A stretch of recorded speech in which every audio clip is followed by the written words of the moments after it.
Sir നമസ്കാരം. Sir, ഈ പശ്ചിമേഷ്യൻ സംഘർഷം അത് ഭാരതത്തെ ഏത് വിധേനയാണ് അത് ബാധിക്കുക എന്നുള്ളത് ഒരു കാര്യം. പിന്നെ കഴിഞ്ഞ കാലങ്ങളിലൊക്കെ യുദ്ധം 2 ആഴ്ച കൊണ്ട് 2 ദിവസം കൊണ്ട് തീർക്കുമെന്ന് പറഞ്ഞ യുദ്ധങ്ങളൊന്നും തന്നെ തീർന്ന ചരിത്രമില്ല അടുത്ത കാലത്തൊന്നും. സ്വാഭാവികമായിട്ടും ഈ യുദ്ധവും നീണ്ടു നിൽക്കാനുള്ള സാധ്യത ഉണ്ട് എങ്കിൽ അതെങ്ങനെ നമ്മളെ വിപരീതമായി ബാധിക്കും? സാർ, ഈ യുദ്ധം എൻ്റെ ഒരു വിശ്വാസമനുസരിച്ച് അല്ലെങ്കിൽ പത്രമാധ്യമങ്ങളിൽ നിന്ന് കിട്ടുന്ന വിവരം അനുസരിച്ച് ഒരുപാട് കാലം നീണ്ടു നിൽക്കാനുള്ള സാധ്യത കുറവാണ്. കാരണം അതൊരു യുദ്ധമല്ലല്ലോ. ഇത് ശരിക്കും പറഞ്ഞാൽ ആയത്തുള്ള ഖൊമൈനി വധിക്കപ്പെട്ടു. ഇനി ഇറാനിലുണ്ടാകാൻ പോകുന്ന സംഘർഷങ്ങളാണ് പ്രശ്നം. അവർ കുറച്ച് ഇറാൻ കപ്പലുകളെ മുക്കും, കുറേ കേന്ദ്രങ്ങൾ ആക്രമിക്കും. ശരിക്കും പറഞ്ഞാൽ യുദ്ധം കഴിഞ്ഞു. കാരണം ആയത്തുള്ള ഖൊമൈനി മാത്രമല്ല, ഈ അലി ഖൊമൈനി മാത്രമല്ല, അദ്ദേഹത്തോടൊപ്പം ഉണ്ടായിരുന്ന പ്രമുഖരായ എല്ലാവരും വധിക്കപ്പെട്ടു. ഇപ്പോൾ ഇറാൻ നേരിടുന്ന വലിയൊരു പ്രശ്നം അടുത്തത് ആര് ഭരിക്കണം എന്നുള്ളതാണ്. അതൊരു വലിയ പ്രശ്നമാണ്. കാരണം ഇറാനിൽ തന്നെ 2 വിഭാഗം ആളുകളുണ്ട്. കടുത്ത മതമൗലികവാദികളുമുണ്ട്, പരിഷ്കരണവാദികളുമുണ്ട്. ജനാധിപത്യം വേണമെന്ന് ആഗ്രഹിക്കുന്ന ആളുകളുണ്ട്. അതുപോലെ തന്നെ പഴയകാല ഇരുണ്ട യുഗത്തിലേക്ക് മടങ്ങിപ്പോകണമെന്ന് ആഗ്രഹിക്കുന്ന മതമൗലികവാദികളുണ്ട്. ഇത് രണ്ടും ഇറാനിലുണ്ട്. ഇറാൻ ജനതയുടെ ഒരു പ്രത്യേകത നമുക്കൊക്കെ അറിയാവുന്ന പോലെ അവർ വളരെ നിശ്ചയദാർഢ്യമുള്ള ആളുകളാണ്. കണ്ടാലും വളരെ സുന്ദരന്മാരാണ്, സുന്ദരിമാരാണ്. ഇഷ്ടംപോലെ വിഭവസമ്പന്നമായ രാജ്യമാണ്. ഇന്ത്യയെപ്പോലെ തന്നെ വലിയൊരു പാരമ്പര്യം അവകാശപ്പെടാൻ ഇറാൻ്റെ ഏറ്റവും വലിയ പാരമ്പര്യം അവകാശപ്പെടാൻ പേർഷ്യ എന്ന് പറയുന്നത് ഇറാനാണല്ലോ. അപ്പം ഇറാൻ എന്ന് പറയുന്ന ഒരു വലിയ ഒരു പാരമ്പര്യമുള്ള സംസ്കാരമുള്ള ഒരു രാജ്യമാണ്. അവിടെ നിന്നാണ് ആര്യന്മാർ വന്നതെന്ന് പോലും നമ്മൾ വിശ്വസിക്കുന്നത്. അപ്പം അതാണ് ഇറാൻ്റെ ഒരു പ്രാധാന്യം. അപ്പോൾ ഒരു ജനത, അപ്പോൾ അമേരിക്കയുടെ ഒരു പ്രാധാന്യം, അമേരിക്കയ്ക്ക് അങ്ങനെ ഒരു പാരമ്പര്യം ആവശ്യപ്പെടാനില്ല. അമേരിക്ക അങ്ങനത്തെ പാരമ്പര്യം, അതായത് ഈ മേഫ്ലവർ എന്ന് പറയുന്ന കപ്പലിൽ ചെന്ന ക്രിമിനലുകളാണല്ലോ അവിടെ ആദ്യം താമസിക്കാൻ പോയത്. അവരവിടുത്തെ ഉണ്ടായിരുന്ന റെഡ് ഇന്ത്യൻസിനെ കൊന്നിട്ടല്ലേ അത്. കമ്പാരിസൺ പോലും ഇല്ല. ബ്രിട്ടനിലെ തല ആംഗ്ലോ സാക്സൺസ് മീൻ പിടിച്ചുകൊണ്ടിരുന്ന കാലത്ത് ഇറാനിൽ വലിയൊരു സംസ്കാരം ഫ്ലറിഷ് ചെയ്യുകയാണ്. ഇന്നത്തെ ബ്രിട്ടനിൽ. ആസ്ട്രേലിയയിൽ അന്ന് ആദിവാസികളാണ്, അവരെ കൊന്നിട്ടല്ലേ ആസ്ട്രേലിയ കീഴടക്കിയത്. അപ്പോൾ ഈ വലിയ സംസ്കാരമുണ്ടെന്ന് പറയുന്ന പാശ്ചാത്യ രാജ്യങ്ങളിൽ പ്രാകൃതമായി ജീവിച്ചുകൊണ്ടിരുന്നൊരു കാലഘട്ടത്തിലാണ് ഇറാൻ വലിയൊരു സംസ്കാരം ഫ്ലറിഷ് ചെയ്യുന്നത്. അതാണ് ഞാൻ പറഞ്ഞത്. ക്രിമിനലുകൾ ബ്രിട്ടനിൽ നിന്നും അമേരിക്കയിൽ ചെന്ന് റെഡ് ഇന്ത്യൻസിനെ കൊല്ലുമ്പം ഇറാനിൽ വലിയൊരു സംസ്കാരമുണ്ട്. അത്ര വലിയൊരു സംസ്കാരമുള്ളൊരു ജനതയുമായിട്ടാണ് അമേരിക്കൻ ഭരണകൂടം ഏറ്റുമുട്ടാനായിട്ട് പോയത്. പക്ഷേ ഇപ്പം യുദ്ധം ചെയ്യിക്കുന്ന സംസ്കാരമല്ല, ആയുധമാണല്ലോ. ഈ യുദ്ധത്തിൽ സാർ ചോദിച്ച പോലെ ഇന്ത്യയെ നേരിടുന്ന വലിയ പ്രശ്നം എന്ന് വെച്ചാൽ ഇറാൻ ഈ യുദ്ധത്തിൽ എന്താ ചെയ്യുന്നത് സാർ എന്നാണ് ചോദിക്കുന്നത്. യുദ്ധം വ്യാപിപ്പിക്കുന്നത് അമേരിക്കയിൽ, ഇറാനല്ലേ. ഇപ്പോൾ തന്നെ ഇറാൻ ആക്രമിച്ചിരിക്കുന്ന എവിടെയാണ്? ഖത്തറിൽ, ഒമാനിൽ, UAE, സൗദി അറേബ്യയിൽ. ഇവരൊന്നും യുദ്ധത്തിൽ പങ്കെടുത്തിട്ടില്ല. ആ പ്രദേശങ്ങളിലേക്കൊക്കെ ഇവർ ഡ്രോൺ അയക്കുന്നു, അല്ലെങ്കിൽ മിസൈലുകൾ അയക്കുന്നു.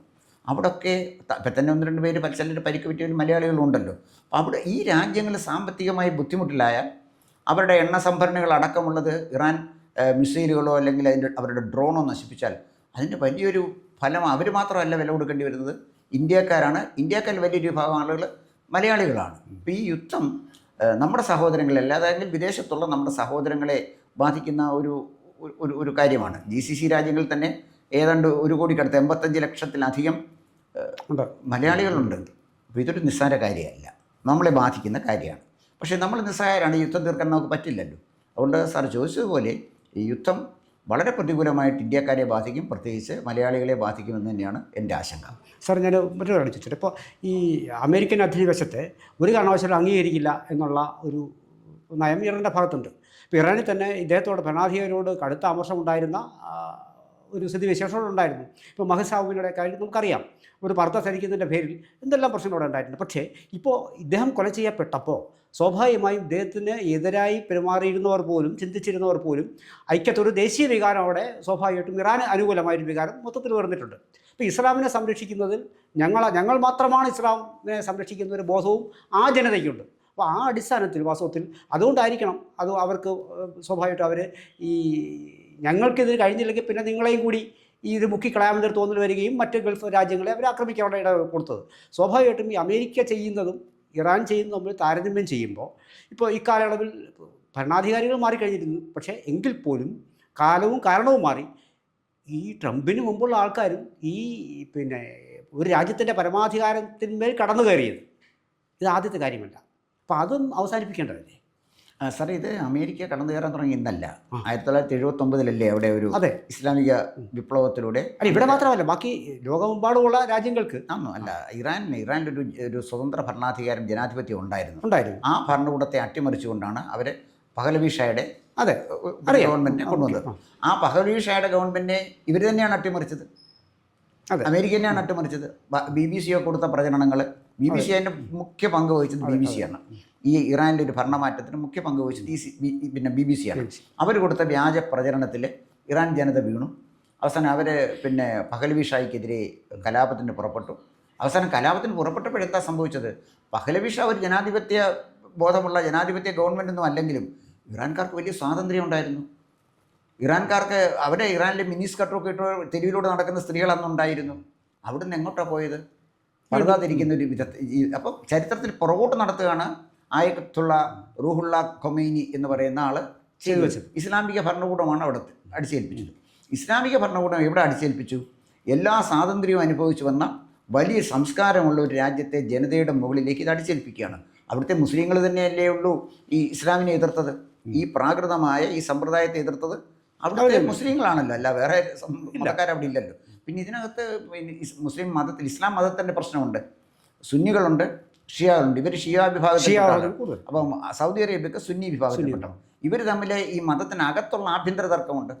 അതിൽ ഈ പിന്നെ ഷിയാ വിഭാഗത്തിൽപ്പെട്ട ആളുകളെ ഉപയോഗിച്ച് സുന്നി വിഭാഗത്തിലുള്ള രാജ്യങ്ങളെ ആക്രമിക്കുന്ന രീതിയും ഇറാൻ ഉണ്ടായിരുന്നു. അങ്ങനെയാണല്ലോ ഈ ഹിസ്ബുള്ളയും ഹൂറിയും പിന്നെ ഇവരെല്ലാം കൂടെ പിന്നെ ഭീകരന്മാരെ സൃഷ്ടിച്ചത്. അപ്പം അത്തരം പ്രോക്സി വാറും കൊണ്ടുവന്നു. അപ്പം ഇതിൻ്റെ പ്രശ്നം ഇപ്പം ഇസ്രായേൽ ഇതിനകത്ത് ഇടപെട്ട് എങ്ങനെയാണെന്ന് ചോദിച്ചാൽ, ഇസ്രായേലിൻ്റെ ഭാഗത്തൊരു ന്യായമുണ്ട് സാറേ. കാരണം അവരൊരു ചെറിയ രാജ്യം, അവരാരെ ആക്രമിക്കാൻ പോയിട്ടില്ലല്ലോ. അമേരിക്ക ഒരുപാട് പേരെ ആക്രമിച്ചിട്ടുണ്ട്. ഇസ്രായേൽ ആരെ ആക്രമിച്ചു? സാർ പറ. ആരെയും അവർ ആക്രമിച്ചില്ല. അവർ മര്യാദയ്ക്ക് ജീവിക്കണമെന്നല്ലേ അവർ പറഞ്ഞുള്ളൂ. അവർ ജൂതന്മാരായതുകൊണ്ട് അവർക്കൂടെ ജീവിക്കാൻ അവകാശമില്ലെന്നൊക്കെ പറഞ്ഞാൽ നമുക്ക് സംഭവിച്ചു കൊടുക്കാൻ ഒക്കും. നമുക്കുള്ള പോലെ ഭൂമിയിൽ അവകാശം ജൂതന്മാർക്കും ഇല്ലേ? അപ്പോൾ അവരെ ജീവിക്കാൻ അനുവദിക്കില്ല. അതിനെതിരായിട്ടാണ് അവർ ഫൈറ്റ് ചെയ്തത്.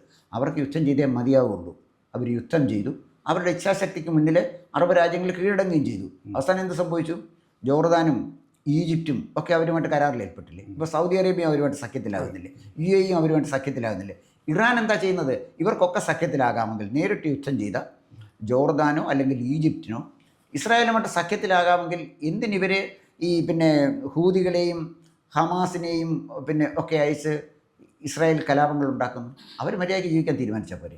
അപ്പം അത് സമ്മതിക്കാതെ പ്രാകൃതമായ മതമൗലികവാദം കൊണ്ട് രാജ്യത്ത് അസ്വസ്ഥത സൃഷ്ടിച്ചതാരാണ്? ഈ അലി ഖമീനി അല്ലേ? അതിൻ്റെ ശിക്ഷയാണ് അദ്ദേഹത്തിന് കിട്ടിയത്. അതിന് തർക്കമുള്ള ഒരു കാര്യമൊന്നുമല്ല. അപ്പോൾ അവിടെ മര്യാദയ്ക്ക് ചെന്നിരുന്നെങ്കിൽ ഇപ്പോൾ UAE എന്താ സാറേ പ്രശ്നം? സൗദി അറേബ്യയിലും ഈ മക്കയും മദീനയും നിൽക്കുന്ന സൗദി അറേബ്യയിൽ ഇപ്പോൾ സിനിമാ തിയേറ്ററായി, സ്ത്രീകൾക്ക് വാഹനം ഓടിക്കാവുന്ന സ്ഥിതിയിലേക്കായി, അവർക്ക് ഡ്രൈവിംഗ് ലൈസൻസ് എടുക്കാവുന്ന ആയി. ആലോചിച്ചോണ്ട് 2022 മഹ്സ അമീനി എന്ന് പറയുന്ന ഒരു പെൺകുട്ടി, അവൾ എന്ത് ചെയ്യുന്നു സാറേ? ഈ ഇത് എന്താ അത് ധരിക്കുന്നതിന് ഹിജാബ് ധരിച്ചപ്പോൾ ശകലം തലമുടി വെളിയിൽ കണ്ടതിനാണ് ആ കുട്ടിയെ കൊണ്ടുപോയി പീഡിപ്പിച്ചത്. അത്ര ഒരു ഭരണകൂടം ആധുനിക യുഗത്തിൽ എങ്ങനെ നിൽക്കാൻ?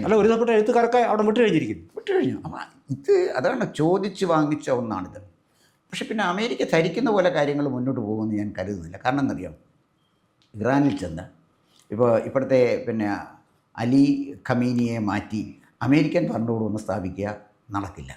അമേരിക്ക ചരിത്രത്തിൽ നിന്ന് പാഠം പഠിക്കാത്ത ഒരു രാജ്യമാണ്. അമേരിക്കയുടെ ഏറ്റവും വലിയ പ്രത്യേക സ്ഥലം വിയറ്റ്നാമിൽ പോയി 10-25 കൊല്ലം യുദ്ധം ചെയ്തില്ലേ സാറേ? വിയറ്റ്നാം എന്ന് പറഞ്ഞാൽ അമേരിക്കയുടെ മുന്നിൽ സാറേ അവസാനം തോറ്റ് തുന്നം പാടി കരഞ്ഞു വിളിച്ചവിടെ നിന്ന് പോകേണ്ടി വന്നില്ലേ? അവരാരെ തോൽപ്പിച്ച വെറും കർഷകരാണ്. എന്നാൽ വിയറ്റ്നാമിനെ കുറിച്ചുള്ള കഥകൾ പറയുമായിരുന്നു. വിമാനങ്ങൾ ഈ കർഷകൻ കൃഷിയിടത്തിൽ പിന്നെ കൃഷി ചെയ്തുകൊണ്ടിരിക്കുമ്പോൾ തോക്ക് കയ്യിലുണ്ട്, അതെവിടെങ്കിലും വെച്ചേച്ചായിരിക്കും ഇരിക്കുന്നത്. ഇവർക്ക് പട്ടാളക്കാരെ അറിയത്തില്ല, എല്ലാവരും പട്ടാളക്കാരാണ്. താഴ്ന്ന് പറക്കുന്ന അമേരിക്കൻ വിമാനങ്ങളെ വെടിവെച്ചിടുമായിരുന്നു വെറും കർഷകർ. അപ്പം അവിടെ നിന്ന് അവസാനം നിവൃത്തിയില്ല, നിലവിളിച്ചുകൊണ്ട് തോറ്റു തുന്നം പാടി അടിയും കൊണ്ട് പുളിയും കുടിച്ച് കരവും കൊടുത്തിട്ടാണ് വിയറ്റ്നാമിൽ ഇനി അമേരിക്കക്കാരൻ പോയത്. പിന്നെ അവൻ അടുത്ത് പോയത് നേരെ അങ്ങോട്ടാണ്, ഇറാഖിൽ പോയി. ഇറാഖിൽ എന്ത് സംഭവിച്ചു? അവൻ അവിടെ എന്തെങ്കിലും ചെയ്യാൻ പറ്റും? സദ്ദാം ഹുസൈനെ പിടിച്ചു എന്നല്ലാതെ ഇറാഖിൽ ചില കൊച്ചു കൊച്ചു കാര്യങ്ങൾ ചെയ്യുന്നതിനപ്പോഴും ഇറാഖിനെ അവൻ്റെ നിയന്ത്രണത്തിലാക്കാൻ പറ്റിയില്ലല്ലോ. അഫ്ഗാനിസ്ഥാനിൽ പോയി. അഫ്ഗാനിസ്ഥാനിൽ കിട്ടിയ അടിയല്ലേ മർമ്മത്ത് കിട്ടിയ അടി. എല്ലാം കൊടുക്കുകയും എല്ലാം പറയിക്കൊണ്ട് പോയിട്ടില്ല. ഇവരേത് രാജ്യത്ത് അമേരിക്ക അധിനിവേശം സ്ഥാപിക്കാൻ ചെന്നിട്ടുണ്ടോ അവിടെ എല്ലാം ഇവർ പരാജയപ്പെട്ടിട്ടുണ്ട്. ഇറാനെ പോലെ വലിയ പാരമ്പര്യമുള്ള വലിയ സംസ്കാരമുള്ള ഒരു വലിയ ഇച്ഛാശക്തിയുള്ളൊരു ജനതയുടെ മുകളിൽ എത്രയൊക്കെ ട്രംപ് വിചാരിച്ചാലും അവരുടെ അതിശത്വം ഇറാനിൽ അടിച്ചേൽപ്പിക്കുക അസാധ്യമാണ്. അത് സംശയിക്കുന്നില്ല. സാർ, ഇനി മറ്റൊരു കാര്യം, യുദ്ധം അവിടെയാണെങ്കിലും കിടക്കപ്പുറതിയില്ലാത്തത് നരേന്ദ്രമോദിയാണ്. കോൺഗ്രസിനാണ് മനസ്സമാനക്കേട്. ആദ്യം ദിവസം തന്നെ പറഞ്ഞു തുടങ്ങി കോൺഗ്രസ് പിന്നെ മോദി വിടുന്നില്ല. പക്ഷേ കഴിഞ്ഞ ദിവസങ്ങളിലൊക്കെ വളരെ കൃത്യമായിട്ടുള്ള ഇടപെടലുകൾ വിദേശകാര്യ മന്ത്രാലയത്തിൽ നിന്ന് ഇറാൻ്റെ വിഷയത്തിലുണ്ടായിരുന്നു. സോണിയയുടെ പ്രസ്താവന എന്താണ് കോൺഗ്രസിലൂടെ പോയി? സാറേ, സോണിയാഗാന്ധി എന്ന് പറയുന്ന സ്ത്രീയെ അവരുടെ രാഷ്ട്രീയ പശ്ചാത്തലം എന്താണ് സാധിച്ചു? ഒരാൾ സ്റ്റേറ്റ്മെൻറ്റ് കൊടുക്കുമ്പോഴേ ഈ മാധ്യമങ്ങൾക്കൊക്കെ ഇവർ പൈസ കൊടുത്തിട്ടുള്ളതുകൊണ്ട് സോണിയാജി ഇന്ദിരാജി എന്നൊക്കെ എഴുതുന്നുള്ളതല്ലാതെ ഇന്ദിരാഗാന്ധിയെക്കുറിച്ച് പറയാൻ എനിക്ക് ബഹുമാനമുള്ള പ്രധാനമന്ത്രി, അവർക്ക് രാഷ്ട്രീയ പാരമ്പര്യമുണ്ട്. ഇവരെ ഒരു ബാറിലെ വെയിട്രസ് ആയിരുന്നല്ലോ. ഇവിടെ എല്ലാം പ്രചരിപ്പിച്ചുകൊണ്ടിരുന്നത് എന്താണ്? ഇവർ ഓക്സ്ഫോർഡ് യൂണിവേഴ്സിറ്റിയിലെ നിരീക്ഷണം നടത്തിക്കൊണ്ടിരിക്കുകയായിരുന്നല്ലോ. സോണിയാഗാന്ധിയുടെ വിദ്യാഭ്യാസ യോഗ്യത ചോദിച്ചൊരു സ്പീക്കർ ഉണ്ടായിരുന്നു, ദുരൂഹമായ സാഹചര്യത്തിൽ കൊല്ലപ്പെട്ടത്, GMC ബാലയോഗി. അത് വേറെ ചാപ്റ്ററാണ്. സോണിയാഗാന്ധിക്കെതിരെ ചിന്തിച്ചവനൊക്കെ കൊല്ലപ്പെട്ടത് വേറെ ചാപ്റ്ററാണ്. അത് ഞാൻ പോകുന്നില്ല. അപ്പം ഈ സോണിയാഗാന്ധി രാജീവ് ഗാന്ധിയെ പ്രേമിച്ചു ഇവിടെ വന്നു, അതിൻ്റെ അർത്ഥം അവർക്ക് ഇന്ത്യ ഭരിക്കാനുള്ള അവകാശം വല്ലതും ഉണ്ടെന്നാണ്.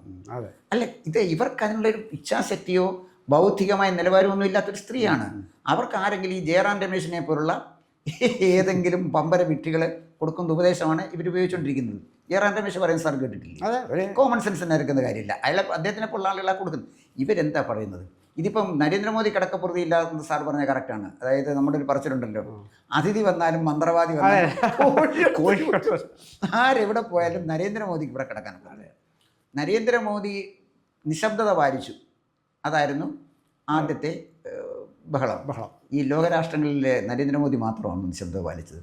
സാറേ, റഷ്യയും ചൈനയിലെ ഭരണാധികാരികൾ പുടിനും ഷീ ജിൻപിങ്ങും മാത്രമേ സിമ്പിളായിട്ടൊന്ന് പ്രതികരിച്ചുള്ളൂ. തന്ത്രപരമായ അകൽച്ച എല്ലാ പ്രധാന രാജ്യങ്ങളും തന്ത്രപരമായ നിശബ്ദതയാണ് പാലിച്ചത്. അതേ നരേന്ദ്രമോദിയും പാലിച്ചുള്ളൂ. പക്ഷേ ഇതിൻ്റെ പ്രശ്നം എന്താണെന്ന് വെച്ചാൽ, നരേന്ദ്രമോദി നിശബ്ദത പാലിച്ചു എന്ന് പഴി പറഞ്ഞ് ഇന്ത്യയിലെ മുസ്ലിങ്ങളിടയിൽ മോദി വിരോധം കുത്തിവെക്കാൻ സോണിയാഗാന്ധി എന്ന് പറഞ്ഞ കോൺഗ്രസിൻ്റെ നേതാവ് അവർ നടത്തിയ അവക്കുമായ ശ്രമം നമ്മുടെ രാജ്യത്തിന് ഗുണകരമല്ലെന്നുള്ളതാണ് എൻ്റെ അഭിപ്രായം. മാത്രമല്ല സാർ, ഇവിടെ നമ്മുടെ ഈ കമ്മ്യൂണിസ്റ്റുകളുടെ കരച്ചിൽ കേട്ടാൽ അവിടെ നിഷ്കാസനം ചെയ്യപ്പെട്ട അവരുടെ എണ്ണം നോക്കിക്കഴിഞ്ഞാൽ വളരെ ഞെട്ടിപ്പോവും. ചെന്നിട്ട് പണ്ട് ഈ സദാനന്ദൻ്റെ കേസിൽ ഇവരിവിടെ കരഞ്ഞിരുന്നു.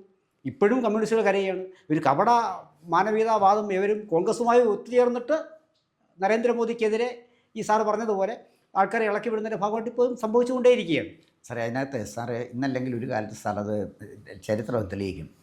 അതിനപ്പുറത്ത് ഞാനൊന്നും പറയത്തില്ല. കാരണം പല അന്തർദേശീയ മാധ്യമങ്ങളും നമ്മൾ വായിക്കുമ്പോൾ പിന്നെ പഴയ ചരിത്രങ്ങൾ പഠിച്ചാലും നമുക്ക് മനസ്സിലാകുന്നൊരു കാര്യം, ഇവിടെ ഇന്ത്യയിൽ വളർന്നു വരുന്ന ഒരു ഹിന്ദുത്വത്തിലടിസ്ഥിതമായൊരു ഗവൺമെൻറ് തകർക്കുക, സുസ്ഥിരമായൊരു ഗവൺമെൻറ് തകർക്കുക എന്നത് അമേരിക്കയുടെ ലക്ഷ്യമാണ്, ചൈനയുടെ ലക്ഷ്യമാണ്. ഈ രണ്ട് ഡീപ് സ്റ്റേറ്റുകൾ ഇന്ത്യയിൽ കടന്നു കയറാൻ ശ്രമിക്കുന്നുണ്ട്. ഈ ഗവൺമെൻറ് നിലനിൽക്കുന്നത് ഒരാളിൻ്റെ മാത്രം അടിസ്ഥാനത്തിലൊന്നുമല്ല. പക്ഷെ നരേന്ദ്രമോദിയാണ് അതിനെ നയിക്കുന്നത്. ആ നയിക്കുന്ന നേതാവിനെതിരെയാണ് ഇവർ ഫൈറ്റ് ചെയ്യുന്നത്. അപ്പോൾ നരേന്ദ്രമോദി മാറി വേറെ ഒരാൾ വന്നാലും ഇവരിത് തന്നെ പറഞ്ഞുകൊണ്ടിരിക്കും. പക്ഷെ മോദിയെപ്പോലെ ലോകം മുഴുവൻ 30ാമത്തെ പുരസ്കാരമാണ് അദ്ദേഹത്തിന് കഴിഞ്ഞ ദിവസം ലഭിച്ചത്. അപ്പം മോദിയെപ്പോലെ പാലസ്തീനിൽ നിന്നും ഇസ്രായേലിൽ നിന്നും ഒരുപോലെ പുരസ്കാരം നേടിയ ലോകത്തൊരു നേതാവേ ഉള്ളൂ, അത് നരേന്ദ്രമോദിയാണ്. സോണിയാഗാന്ധി കിടന്നാൽ ഉറക്കം വരുമോ സാറേ?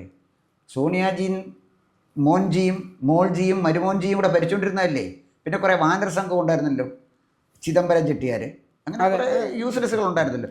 ഇവന്മാരെല്ലാം കൂടി രാജ്യം കൊള്ളയടിക്കുകയല്ലായിരുന്നു, നമ്മുടെ രാജ്യം കൊള്ളയടിക്കുകയല്ലായിരുന്നു. റിസർവ് ബാങ്കിൽ അടിച്ച നോട്ടുകൾ ഒരേ നമ്പറിൽ 2 നോട്ടുകൾ അടിച്ച് വിതരണം ചെയ്തതിനെക്കുറിച്ച് നമ്മൾ പക്ഷേ തെളിവില്ല. ഇന്ത്യ കണ്ട ഏറ്റവും വലിയ പിന്നെ അഴിമതിക്കാരൻ ചിദംബരം അല്ലേ. അപ്പോൾ ഇത്തരം ചില കാര്യങ്ങൾ ഇവിടെ നടക്കുന്നുണ്ടായിരുന്നു. ഇവിടെ ഞാൻ പറഞ്ഞു വന്നത്, അപ്പോൾ ആ ഒരു ഭരണകൂടം ഇവിടെ തകർന്നു. ഇവരുടെ താല്പര്യങ്ങൾ സംരക്ഷിക്കാൻ പറ്റുന്നില്ല. ഏത് മാർഗമായി ഉപയോഗിച്ചാലും ശരി, അത് ഇറാനെങ്കിൽ ഇറാന്, നേപ്പാളെങ്കിൽ നേപ്പാൾ, ഭൂട്ടാനെങ്കിൽ ഭൂട്ടാൻ, ഇനിയും ചിലിയോ പെറുവോ ആണെങ്കിൽ അത് ഉപയോഗിച്ച് പോലും നരേന്ദ്രമോദി അവർ അറ്റാക്ക് ചെയ്യും.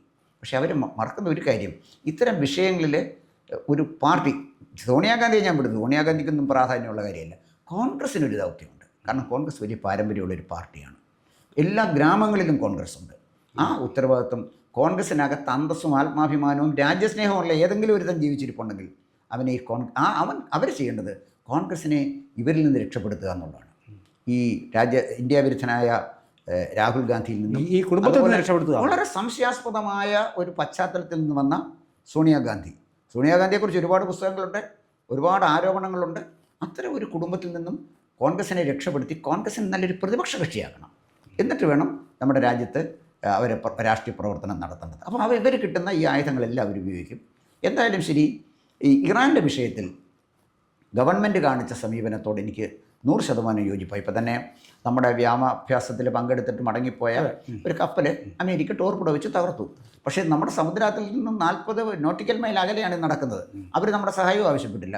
എങ്കിൽ പോലും അത്യാവശ്യം വന്ന നാവികരെ രക്ഷിക്കാൻ നമ്മുടെ സൈന്യത്തിനെ ഉപയോഗിച്ചില്ലേ. ഇപ്പോൾ കൊച്ചിയിൽ അഭയം തേടി വന്ന ഒരു കപ്പലിന് അടിയന്തര യോഗം കൂടി അഭയം കൊടുത്തില്ലേ? അല്ല, അമേരിക്കയോട് വെച്ചിട്ടാണ് അഭയം കൊടുത്തത്. അപ്പോൾ ഏതെങ്കിലും ഒരു സമുദ്രത്തിൽ, ഇന്ത്യ മഹാസമുദ്രത്തിൻ്റെ മുഴുവൻ ഉടമസ്ഥാവകാശം നരേന്ദ്രമോദിക്കുള്ളതെന്ന്. അവിടെ പല യുദ്ധങ്ങളും നടക്കും, കപ്പലും പൊങ്ങുകയൊക്കെ ചെയ്യാൻ നരേന്ദ്രമോദി ഇപ്പം എന്ത് ചെയ്യാനും. അവിടെ ഒരു കപ്പൽ അമേരിക്ക തകർത്തതിന് നരേന്ദ്രമോദി സമാധാനം പറയണമെന്ന് പറയുന്നതിനകത്ത് വസ്തുതയില്ല. അതുപോലെ തന്നെ അലി ഖമീനിയുടെ കാര്യത്തിൽ അദ്ദേഹം നിശബ്ദത പാലിച്ചത് തന്ത്രപരമായ നിശബ്ദത തന്നെയാണ്.